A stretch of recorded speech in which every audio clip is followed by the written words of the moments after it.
In this video, we're going to be talking about how to desensitize conditioned stimulus, or another way to put that is counter condition something specific in your daily routine.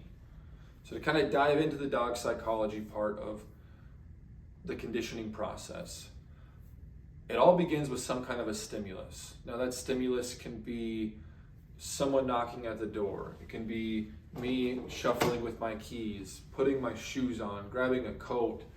A big one is usually grabbing the dog's walking equipment from wherever you guys usually start your walking process. Grabbing the dog food pan and starting to dish up food for the evening. These are all very big stimulus in your dog's life. The more we continue this pattern where that specific stimulus, again being any of those examples, continues time and time again and produces a specific result, that is how we condition something to mean something for our dogs. So whenever I grab the food pan, the first time you ever grabbed your food pan for your dog and walked to that specific pantry where the dog food was at and dished it up, your dog was a clean slate. It did not associate that process with food is about to come. Now that only takes 1 to 2 repetitions before our dogs, who are very smart, start to identify little nuances of that routine to mean we're being fed. Now, even if you don't do it the exact same way every night, your dog generally knows grabbing said pan or doing a specific action in a certain section of the home means food time. Same thing as I'm standing here by my front door. This is an area of a lot of reactivity, regardless of what emotion your dog reacts with.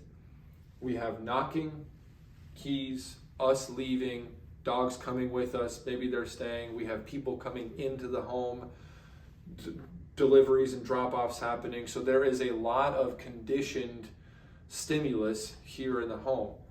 Again, it does not take but 1 or 2 repetitions of someone knocking on the door, me opening it and letting that guest or visitor in to create a reaction from your dog, to create that conditioned stimulus. It does not take but 1 or 2 walks to where the dog understands. I get very, very excited as mom or dad grabs my leash and hooks me up and we leave the house, and then when we get back from the walk, we get unclipped. That magic tether gets put back on the coat rack, and that's where it stays until the next walk. Now you can apply this way of thinking to a lot in your daily routine. The goal of this video is to get you to understand and identify these conditioned habits in you and your dog's life. And I want you to try and get rid of them, or in this case, counter condition them. Your trainer is going to go over specific ways to do this for the doorbell and the walks, the food preparation we're going to go over later this week.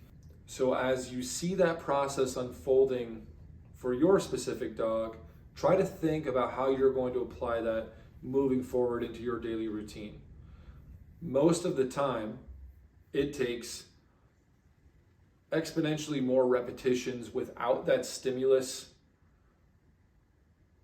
coming to fruition at the end of the process for the stimulus to not mean anything for your dogs.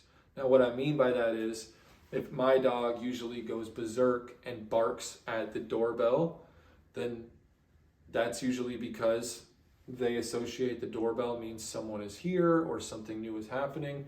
So I have to counter condition that by ringing the doorbell 20 times until my dog now just associates that sound with me laying on the couch or doesn't associate it with anything in particular. We kind of make that sound more neutral.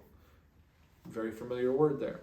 Same thing if I come over here and grab the leash off of the coat rack and my dog gets very, very excited to the point where I can't do my walk, then I need to come over here and jingle this leash to make it neutral, or better yet, my dog should wear the leash for 30 minutes to an hour before we go on the walk, so that way there is no prompt of we're going on the walk at this early stage.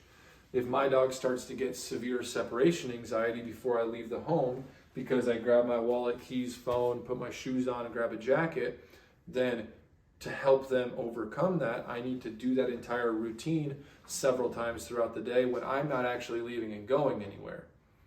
So there's always a way that we can desensitize our dog's emotional reaction to our habits in our daily life, but it does take intention and identification from you to realize where those little moments are and effort to be able to overcome them. I have no doubt that you can overcome these things, but the stronger the emotional reaction your dog has to a specific stimulus, the longer it will take to overcome that stimulus. You can do it. Just try to do multiple reps every single day as you can fit them in. And before you know it, your dog will become less reactive to that specific stimulus.